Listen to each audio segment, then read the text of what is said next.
think there's always different parts to it. The work we do on the training ground, which we've always done, but we've been very focused, and the players that have come in, individuals have made really good performances in that period, great levels of concentration and focus, which we've always been striving for, and then the collective obviously is a reflection of that. So it's something that's been driven by players, as it always will be, and we must never relax on that point. We must keep going because it's such an important part of the game, of course.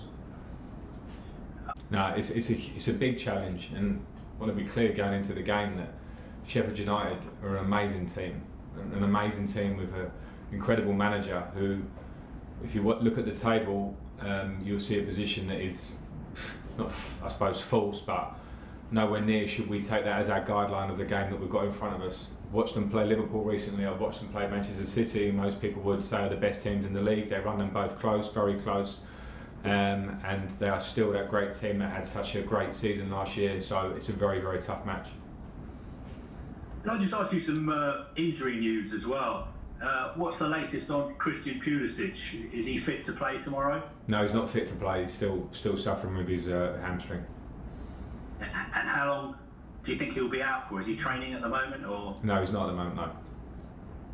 And Kepa, has he recovered from his shoulder injury? Yeah, Kepa has recovered. He's still getting a slight bit of pain, but he's in the squad for tomorrow. And finally, Kai Havertz. Obviously, he's self-isolating at the moment. Do you think there's any chance that he could be involved in the Germany games?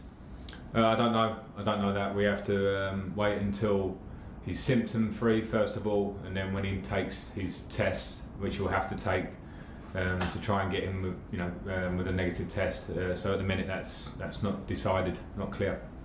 John, is the Christian Pulisic slightly worse than you thought? You say quite positive in midweek about it. Yeah, to be clear, he trained at a low level in midweek when I had that when I made those quotes, and wasn't comfortable. So we have to keep looking for the right solution.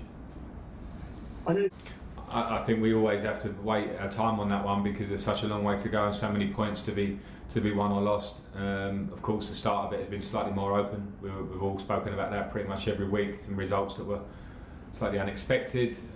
What are the reasons? Is it crowd? Is it pre-season? Whatever it is, may level itself out. So I wouldn't jump ahead too much at the moment. It's very close. His English is improving, particularly the football side of his English, the important words on and around the pitch. His influence has been huge. Without the language, his professionalism has been very clear. That rubs off on players. They respect him. His performances have been very, very good.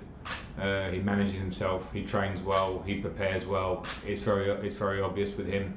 It's understandable why he's had the amazing career he has had so far, and it's been great to have him as part of the squad. Do you have a bit of an aura about him? Do you see that the players? Yeah, I was just saying. I think players, look up to him and how he goes about his daily business, and then how he performs. I think it's great for younger players. Every player in the squad. Certainly a pleasure to coach and manage a player with that much intensity and wanting to perform at the highest level. As I say, even at his age, doesn't feel that the age is a big deal. We're managing him slightly, but when you look at his performances and how he trains, it's just been a real positive story so far, and long may that continue, not just for him, but for the influence he has on the team. Thanks, John. I'm not sure I said that. The question was whether the title race is more open. I didn't quite answer that well. I think at the moment it's very close. It all remains to be seen. It's all will be on what is ahead of us all as teams, and I suppose at that point you only focus on yourselves. I'm pleased that we are one game unbeaten. We know maybe there could have been some points that we have lost to this point, which are a frustration, but I think looking back, that's a very slightly understandable in terms of the fact that the squad has been coming together and we're getting players back now and we haven't had much time to work. So those things are in our hands. We have to just focus on ourselves. At the moment it's close. We need to find a consistency in performance that we've found in recent games and take that forward. So that's just how I see it right now. When you lost 3-0 at Bramall Lane, you were very critical of your team not being vocal enough. How have you improved that this season? Well, I mean, we've made some changes in personnel. We've changed the squad. There's been a lot of people speaking about that, and I'm just talking about Thiago Silva. He is a player that brings an attitude, a professionalism that is infectious. The players are growing.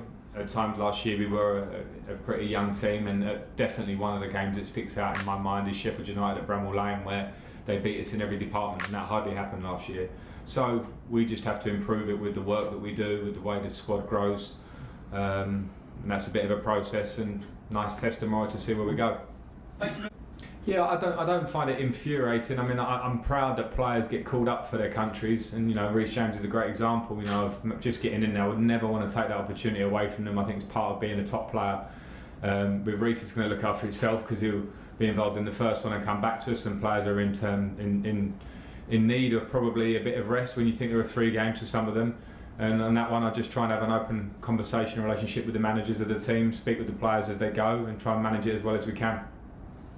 I'm not going to give the team away, but I think it was clear that with the Burnley game I was planning on giving him a rest, and it was more because I had options and because of the journey to Russia and back, and Timo's played a lot of games, as you said.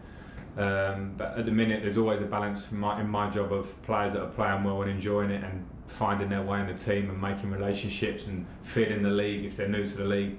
I think that's been a big deal for Timo as well, so I've been happy with that point. Of course, as we look forward, not talking about tomorrow necessarily, but as we look forward, I will try to manage those minutes to keep him as fresh as I can, but at the minute he's going well, so we'll see.